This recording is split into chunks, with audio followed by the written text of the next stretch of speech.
মুখ্যমন্ত্রী ক্যান্সার ও অসংক্রামক ব্যাধি শনাক্তকরণ ও লোক সচেতনতা অভিযানে এই রাজ্যভিত্তিক সবুজ সূচনামূলক অনুষ্ঠানে এই মুহূর্তে মঞ্চ উপস্থিত আমাদের আজকের অনুষ্ঠানের মাননীয় উদ্বোধক তথা প্রধান অতিথি রাজ্যের মাননীয় উপস্থিত ছিলেন। আপনারা সঙ্গে থাকবেন।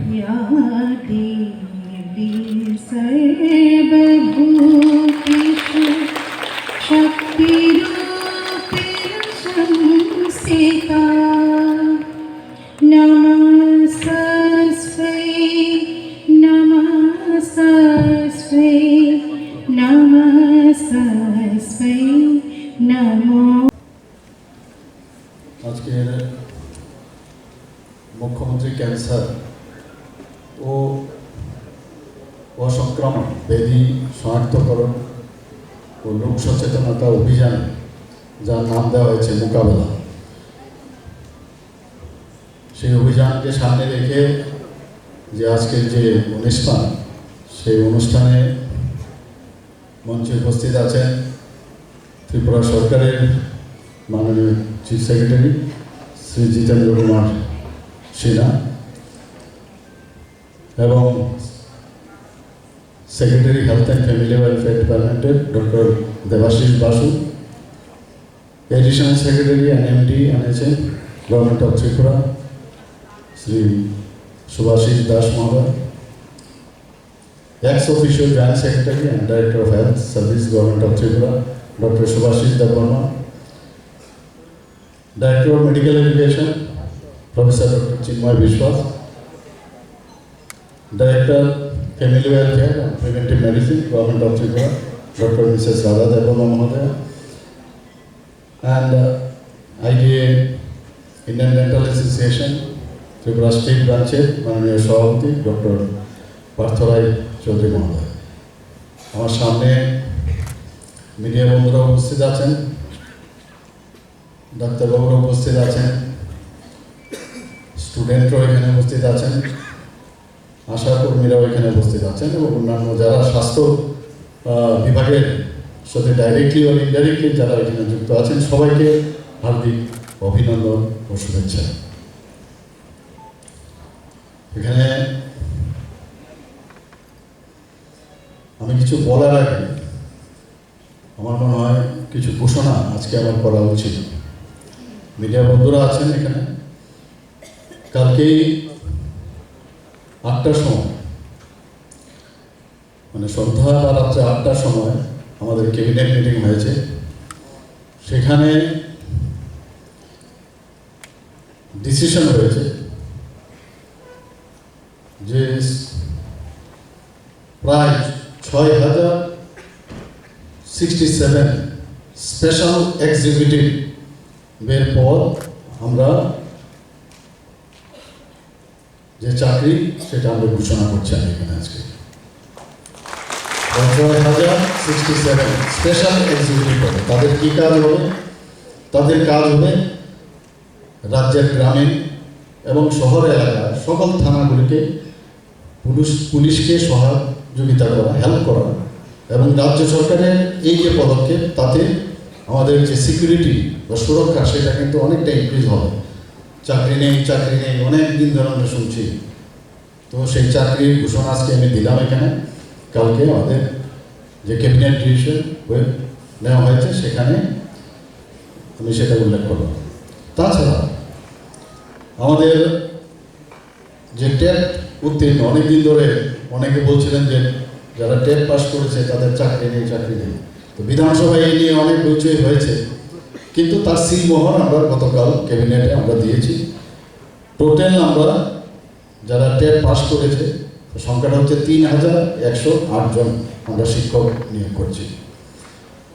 তার মধ্যে 757টি পদ হচ্ছে আন্ডার গ্রাজুয়েট শিক্ষকদের জন্য এবং 2351টি পদ হচ্ছে আপার প্রাইমারি, অর্থাৎ ওরা গ্রাজুয়েট টিচারের পদে থাকবে। এখানে সবাই আমরা জানি যে এতদিন ধরে যারা ভাতা পাচ্ছিলেন, আমাদের এখানে আগের যে সরকার 2018 আগে সেখানে 700 টাকা করে ভাতা দিত, সামাজিক ভাতা। আমাদের এই সরকার আসার পর আমরা 1000 টাকা করে ভাতা দিয়েছি।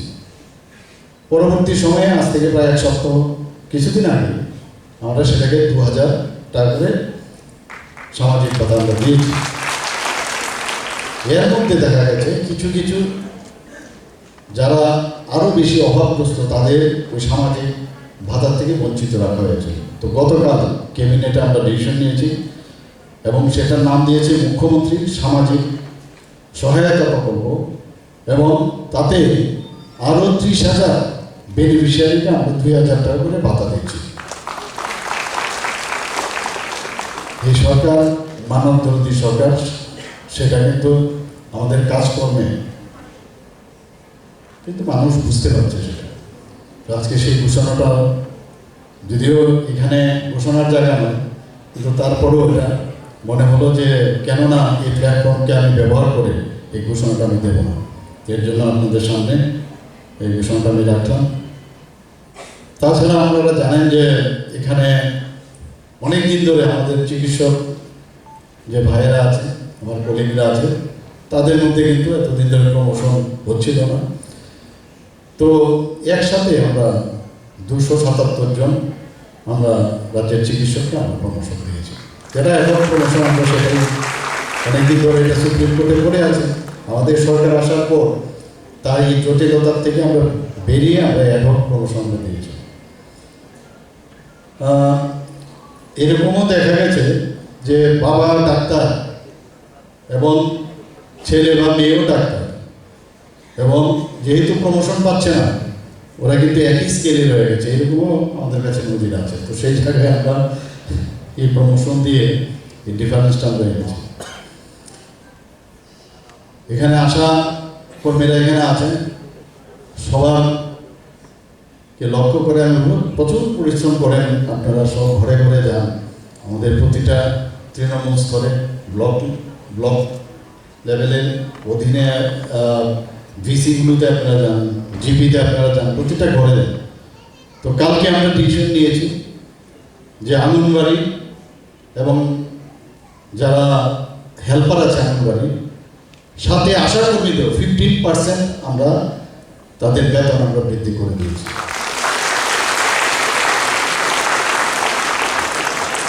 তো আমি আশা করি শারদীয়া দুর্গোৎসব উপলক্ষে যে গিফটটা আমরা দিলাম আমাদের সরকার, নিশ্চয়ই আপনারা অ্যাপ্রিসিয়েট করবেন। তো আমাদের সরকার সম্পর্কে আপনারা এর আগে আমাদের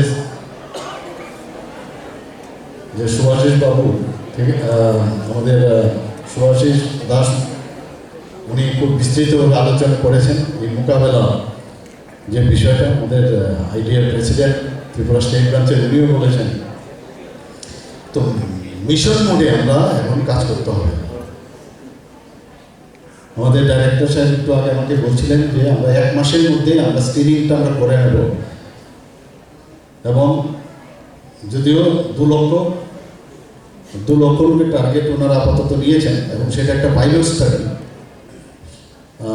এর আগেও আপনারা যেটা আপনি বললেন যে মুখ্যমন্ত্রী সুস্থ শৈশব ও সুস্থ কৈশোর, সেখানে প্রায়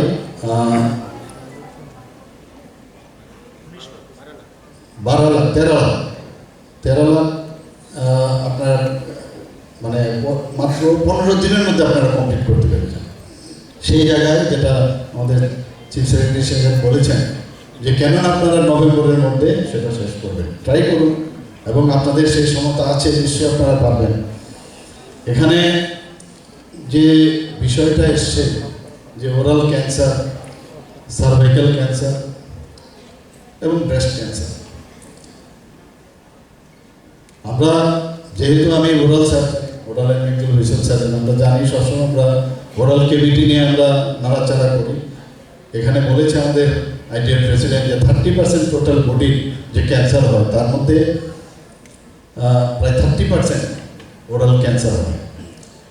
এখনো বহু জায়গায় আমি যখন যাই, এখানে বহু ডাক্তারবাবুরা আছেন,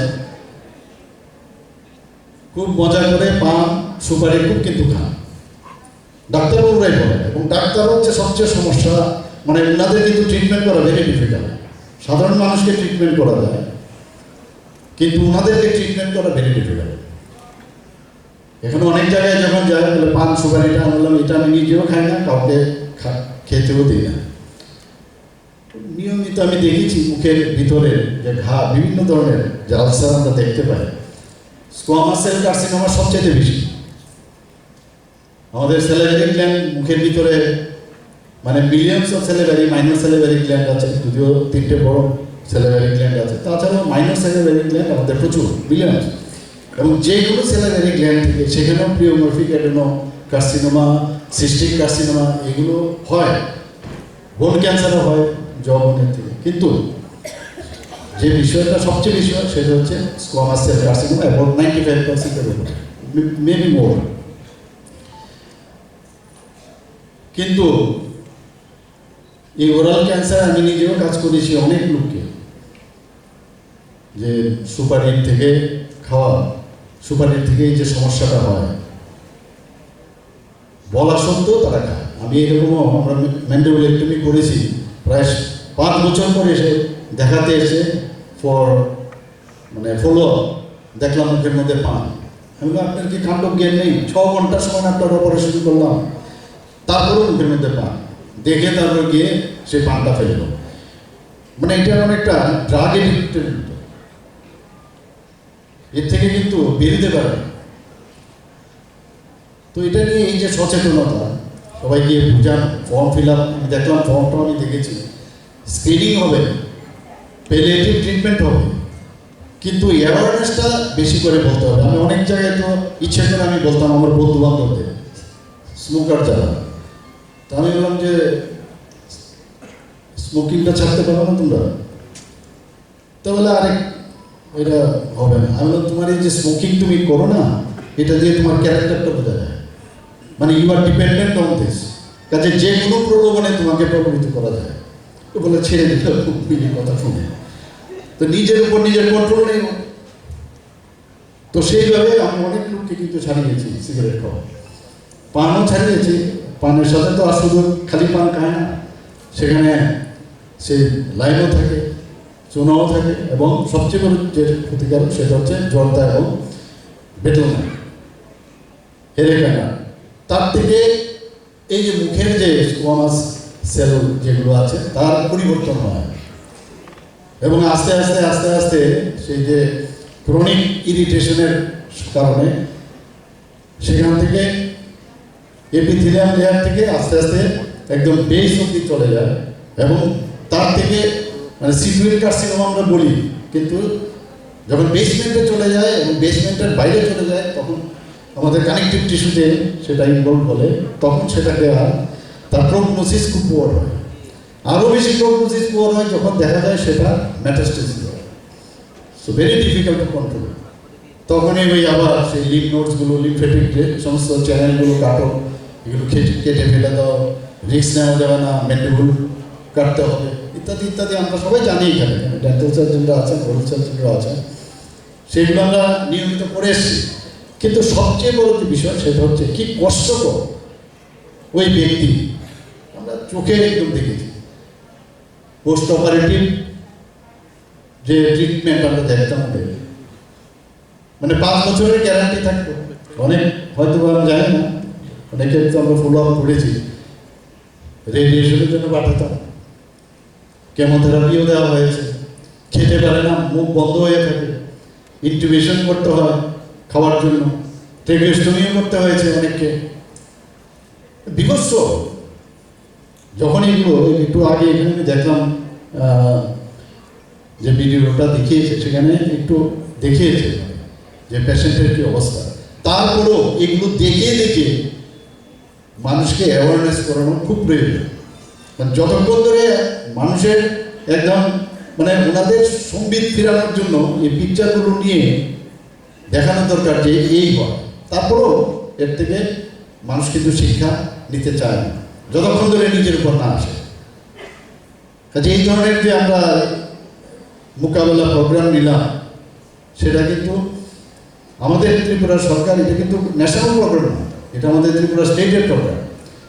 বহু প্রোগ্রাম আমরা ত্রিপুরা স্টেট গভর্নমেন্ট আমরা করছি, বিশেষ করে হেলথ ডিপার্টমেন্ট এবং NHM থেকে, এবং সেটা 100% স্যাচুরেশনে যদি যেতে হয়, সেটা আপনাদের সবার সেই মুড নিয়ে যদি কাজ করবেন তবেই সেটা সম্ভব হবে। আপনাদের অবগতির জন্য জানাচ্ছি যে আমি এর মধ্যে কয়েকবার আমার দিল্লিতে যেতে হয়েছে। প্রধানমন্ত্রীর সামনে নীতি আয়োগের যখন ট্রিটমেন্ট হয়, আমাদের ওখানে বলা হলো যে আমরা যেমন 28টা বিন্দু নিয়ে আমাদের কথা হয়েছে যে আমরা কি কি কাজ, এখন অনেক যোজনা আছে, অনেক প্রকল্প আছে, এর মধ্যে দেখা গেছে আমাদের প্রায় অনেক জায়গায় স্যাচুরেশন অন্যান্য প্রদেশের তুলনায় আমরা অনেক বেশি স্যাচুরেশন পয়েন্ট আমরা এসেছি। কিছু কিছু জায়গায় 96% এসেছি, কিছু কিছু জায়গায় 98%। এই যে গ্যাপটা, তার জন্যই এই প্রতি ঘরে সুশাসন যেটা আমরা অভিযান চালাচ্ছি, সেটা 3 মাস অব্দি চলবে, নভেম্বর পর্যন্ত। এর জন্য উনি বলছেন যে এর সাথে এই যে বিষয়টা মোকাবেলা, সেটাও যেন শেষ হয়ে যায় এবং আমরা পুরো জিপি এবং ডিসি পর্যন্ত এই পরিষেবাটা আমরা নিচ্ছি। সেখানে আমরা কি দিচ্ছি মানুষকে কারোর মানে প্রতি ঘরে সুশাসন অর্থ কি, যে যে সুবিধাগুলো, যে স্কিমগুলো আমরা দিয়েছি, সেটা ওই যে 4%, 2%, যেটা 100%-এর জন্য আমরা চেষ্টা করছি স্যাচুরেশন, সেই মেলা করে অ্যাওয়ারনেস প্রোগ্রাম করে সেখানে আমরা ওনাদের ফর এক্সাম্পল কারোর পিআরটিসি তাকে দিয়ে দিচ্ছি ওখানেই মেলার মধ্যে বসে। কালকেও আমি উত্তর জেলাতে আমি গিয়েছি, জম্পুই মিলে গিয়েছি, সেখানেও এই প্রোগ্রামটা ছিল এবং সবাই দেখলাম মানুষের মধ্যে একটা রেসপন্স সেখানে আমরা দেখতে পেয়েছি। মানুষ আসছে, কারোর বিভিন্ন কার্ড লাগে, আপনারা জানেন যে আয়ুষ্মান কার্ড লাগে, তো ওখানে বসেই দেওয়া হচ্ছে আয়ুষ্মান কার্ড। কারোর ইলেকশনের জন্য আমাদের ভোটার কার্ড লাগে, সেখানে দেওয়া হচ্ছে। তো বিভিন্ন যেসব আমাদের কার্ড দেওয়া, প্রায় 15টা-16টা আমি দেখেছি, সেগুলো ওখানে ইনস্ট্যান্টলি দেওয়া হচ্ছে। অর্থাৎ ঘরে গিয়ে আমাদের সুশাসনটা আমরা চাইছি দেওয়া। তো প্রতিটা বিষয়ে ওখানে আমরা লেবার ডিপার্টমেন্ট, আমাদের স্বাস্থ্য দপ্তর, এগ্রিকালচার, ট্যুরিজম, সব ডিপার্টমেন্ট ওখানে বসে আছে এবং লোন দেওয়া আছে স্বনির্ভর ত্রিপুরা করার জন্য আমরা যে চেষ্টা চালাচ্ছি। কারণ শুধু আজকে যে ডিক্লেয়ার করলাম, অনেকে তালি বাজিয়েছে, কিন্তু এই তালি কিন্তু সবসময় বাজবে না, কয়েক বছর পর পরেই এই সমস্যাটা থাকে। কিন্তু আমাদের যে চিন্তা ভাবনা যে কর্মসংস্থানের ব্যবস্থা করা, তার জন্য বিভিন্ন ব্যাংকের মাধ্যমে আমরা লোনের ব্যবস্থা করছি, আমাদের সরকারও সেইভাবে মানুষের কাছে পৌঁছে যাতে কর্মসংস্থান হতে পারে। তবেই কি আত্মনির্ভর ত্রিপুরা এবং শ্রেষ্ঠ ত্রিপুরা যেটা আমরা বলছি, সেই দিকে আমরা যেতে পারব। এখানে আমাদের ডাইরেক্টর সাহেব বলেছেন যে ব্রেস্ট ক্যান্সারের সেটা কিন্তু অনেকে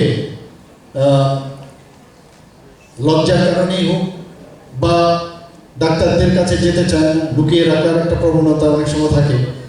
কিন্তু এখন দেশ কোন জায়গায় চলে গেছে, কোনো রকম লাম্প, পালপেবল লাম্প তখনই নিজে যেটা বলছিলেন, নিজে এটা বোঝা যায়। কোনো অবস্থায় অবহেলা না করে, ডাক্তারের পরামর্শ নেয়। কারণ যখন এটা আলটিমেটলি ক্যান্সারের দিকে এটা টার্ন করে, তখন রেডিক্যাল মেস্টেক্টমি করতে হয়। পার্শিয়াল মেস্টেক্টমি করেও লাভ হয় না, কারণ রিস্ক নিতে চায় না। আমি অনেক ডাক্তার বলতে যারা ওদের সাথে কথা বলেছি, আর সবচেয়ে বড় হচ্ছে অনেক গ্ল্যান্ড থেকে যখন কোনো ক্যান্সার হয়, তা কিন্তু আবার রেডিও রেজিস্ট্যান্ট, সেখানে রেডিয়েশনও দেওয়া যায় না, দিলে উল্টো বেড়ে যায়। তো এগুলো অ্যাওয়ারনেস দরকার। আশাকর্মীরা তো যান, ডাক্তারবাবুরা যান, কিন্তু আরও বিশদভাবে আমার মনে হয় আরও মানে সাইন্টিফিক্যালিও বোঝানো দরকার যে কোন কোন ক্যান্সারের কী কী সমস্যা হতে পারে এবং মেটাস্টেসিস হলে কী সমস্যা হয়। সার্ভাইকাল ক্যান্সার যেটা বললেন, সে একই অবস্থা। সেখানেও এই স্কোয়ামাস, যেহেতু মিউকাস মেমব্রেন আছে সেখানে, তো স্কোয়ামাস সেলের সেখানেও গ্ল্যান্ডুলার স্ট্রাকচার আছে। তো সব ক্যান্সার এক প্রকার সেটাও না, এক একটার এক এক রকম তার রূপ এবং তার উপসর্গ আলাদা। আমরা ডাক্তাররা আমরা এগুলো বুঝি। আবার আমরা যারা ডাক্তারবাবু, আমাদের যদি হয় আমরাও কিন্তু অবহেলা করি। আমি যেটা বললাম, ডাক্তারবাবু সবচেয়ে ব্যাড পেশেন্ট, এবং আমাদের অনেক ডাক্তারবাবু এই সমস্যাতে ভুগেন। ডায়াবেটিস যেটা বললেন, অসংক্রামক রোগ যেটা ডায়াবেটিস, হাইপার টেনশন। তো আমরা অলমোস্ট অনেক ডাক্তারবাবুদের আছে, কারণ ডাক্তারবাবুরা সবচেয়ে বেশি স্ট্রেসফুল লাইফ, আর ডাক্তারবাবুরা হচ্ছে সবচেয়ে বেশি সফটওয়্যার। অনেক সময় হাসপাতালে ডাক্তারবাবুদের উপর চড়াই হয়, এবং যারা পেশেন্টের পার্টি যারা এসে চড়া হয় তাদেরকে আমি বারবার সব জায়গায় বলি, একবার চিন্তা করো যে এই পৃথিবীতে তুমি যখন এলে তখন তোমার সার্টিফিকেট কিন্তু এই ডাক্তারবাবু দিয়েছে, ইউ আর বর্ন।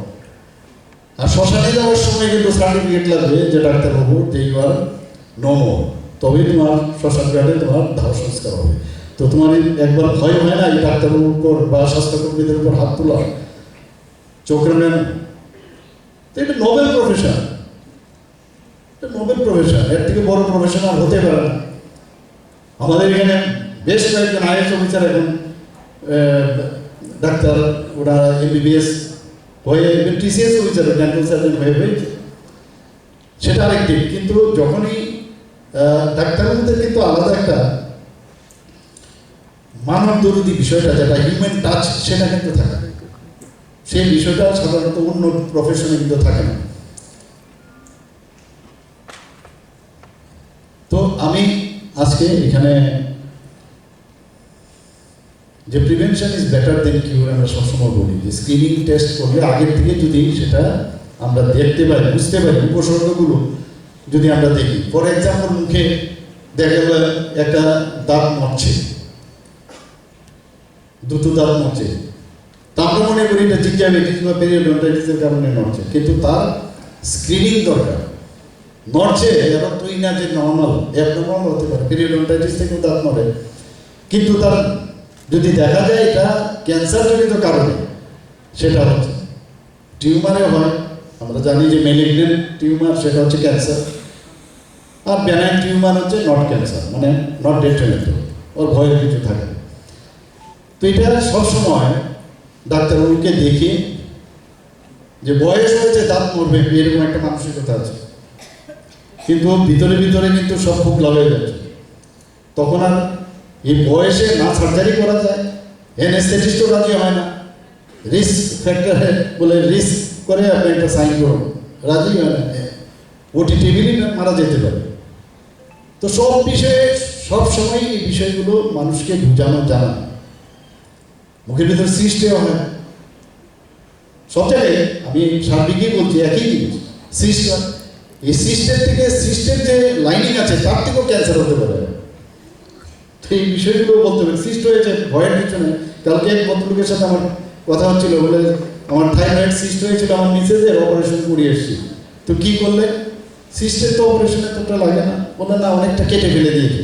তখন আমি, ও তো বুঝিনি, কিন্তু আমি বুঝে গেছি, অর্থাৎ there is some changes, there was some changes, that's why the doctor has done this one. তো এই বিষয়গুলো ভয় কিন্তু দেখাতে হবে, মানে মানুষকে কিন্তু ভয় দেখালে খুব ভালো হবে। ফর এক্সাম্পল আমি বলছি, ফার্স্ট ইয়ারে যখন আমি গেলাম ডেন্টালে, অ্যানাটমি পড়লে মনে থাকতো না, একদমই আজকে বললাম মনে হয় I am the master of this particular topic, দুদিন না যেতে যেতে দেখলাম ভুলে যেতাম। তো আমাদের যে সিনিয়র, ওদেরকে বস বলতাম, বস আর ये तो भूल गया, वो एग्जाम कैसे देंगे? बोला अच्छा है, भूल जाते हो ना, डर है इसीलिए तुम पास हो जाओ। তো ভয় দেখাতে হবে যে তোমার যদি এরকম এই পান, সুপারি, সব থেকে যদি সিগারেট, মদ্যপান করা, এর থেকে বিরত থাকে। আমি একটা দিল্লিতে কিছুদিন আগে কথা বলছিলাম, যে সবচেয়ে বেশি স্টাডি, আমি জানি না, যারা স্টাডি করবে, বলছে যে গ্রিন রিভলিউশন হয়েছে পাঞ্জাবে সবচেয়ে বেশি। তো গ্রিন রিভলিউশন হয়েছে, সেখানে এই যে ইনসেকটিসাইড, পেস্টিসাইড দিয়েছে, বা আদার যেসব রাসায়নিক যেসব পদার্থ দিয়েছে for revolution of the greenery, শাকসবজি, আমাদের ফসল, পেটি ইত্যাদি, এতে কি হয়েছে, পাঞ্জাবে দেখা গেছে সবচেয়ে বেশি সার্ভাইকাল ক্যান্সার এবং ব্রেস্ট ক্যান্সারের রুগী দেখা গেছে বেশি হচ্ছে, বেশিরভাগ পাঞ্জাবে। তো এটা নিয়ে রিলেট করছে যে হয়তোবা এত বলতো যে পাঞ্জাবে এত মানে কৃষির দিক দিয়ে সবচেয়ে বেশি উন্নত, কিন্তু ওই সার দিয়ে রাসায়নিক যে সার কারণে সেটা ইনসেকটিসাইড আমরা সবাই জানি, কার্সিনোজেনিক। তো এর থেকেও নাকি মানে খাদ্যাভ্যাসের সাথেও কিন্তু আমাদের এই ক্যান্সারের বিষয়টা চলে আসে।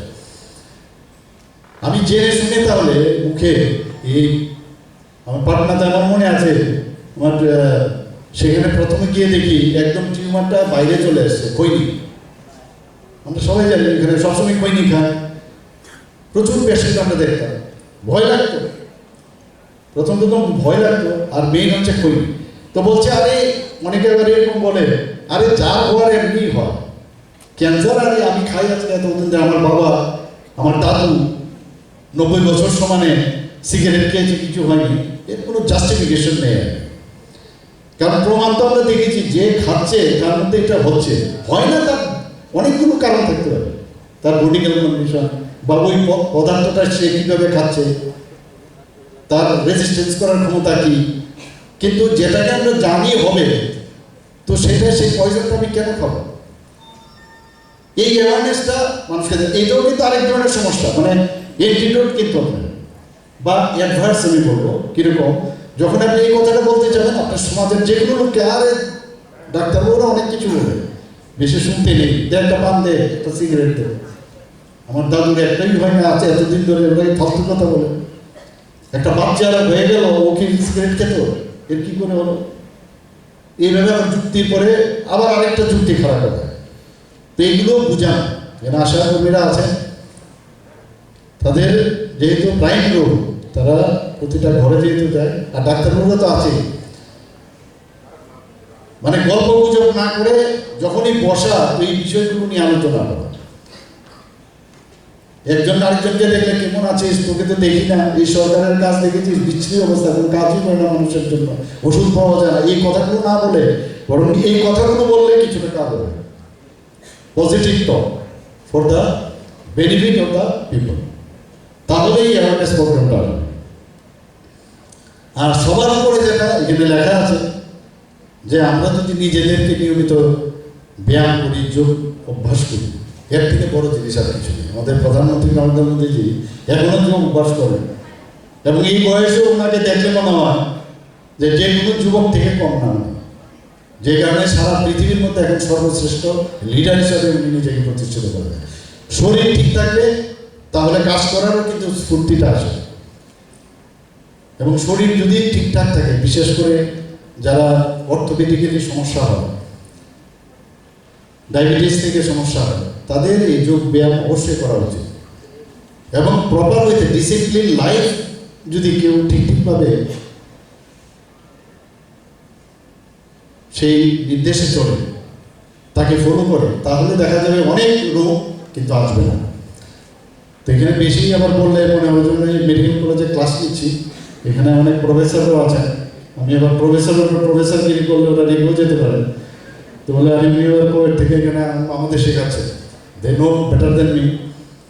তো আমি আমার অভিজ্ঞতার থেকে যেটা আপনাদের সামনে আমি রাখলাম, এবং আশা করি আমাদের যে কোনো আজকে আমরা 75 বছর আজাদিকে অমৃত শ্লোক আমরা মানাচ্ছি এখানে, এটাকে সামনে রেখে যখন হর ঘর তিরঙ্গার আমরা অভিযান চালালাম, আপনারা দেখেছেন সবাই, আপনারাও কিন্তু পার্টিসিপেট করেছেন। এটা দেশাত্মবোধের যে ভাবনা, সেটা কিন্তু চলে এসছে। আগে তো আমরা ফ্ল্যাগ উঠাতাম যার যার বাড়িতে, কিছুটা একজনের বাড়িতে উঠালে আরেকজনের বাড়িতে উঠতো না। কিন্তু এই যে প্রধানমন্ত্রীজি যেভাবে বুঝালেন যে না, হর ঘর তিরঙ্গা, আমি শুনলাম এই যে ডিফারেন্ট সাইজে সরকারের পক্ষ থেকে আমরা অনেক ফ্ল্যাগগুলো বানিয়েছি, সেগুলো পাওয়াও যেত না, শুনেছি বেশি দামেও বিক্রি হয়েছে অনেক জায়গায়। এরকম অবস্থা হয়েছে মানুষের মধ্যে। যতক্ষণ ধরে দেশাত্মক বোধ জিনিসটা আসবে না, ততক্ষণ ধরে কোনো কাজ সম্পাদিত হবে না। একটা কথা আছে আমাদের পণ্ডিত দীনদয়ালজি বলছে যে we are united only in war. China যখন আমাদের উপর আক্রমণ করে, তখন উই আর ইউনাইটেড। ইউনাইটেডের অর্থ ইউনাইটেডের অর্থ ইন অল আসপেক্ট। যেমন এই বিষয়টা এখন আজকের যে অভিযান, সেটাকে ইউনাইটেড আমাদের করতে হবে, আপনারা করেন। But we are not United in peace উনি বলছেন। অর্থাৎ এটা কিন্তু সমাজের জন্য ভালো না। সবসময় আমরা ইউনাইটেড থাকতে হবে, সব ব্যাপারে, সব যে ধরনের প্রোগ্রাম থাকে সব বিষয়ে মিশন করে আমাদের কাজ করতে হবে। আর বেশি কিছু বলছি না, সবাইকে অসংখ্য ধন্যবাদ জানিয়ে এবং এই যে শারদীয়া পুজো উপলক্ষে সবাইকে হার্দিক অভিনন্দন ও শুভেচ্ছা জানিয়ে আমার বক্তব্য এখানে শেষ করছি। নমস্কার, জয় হিন্দ।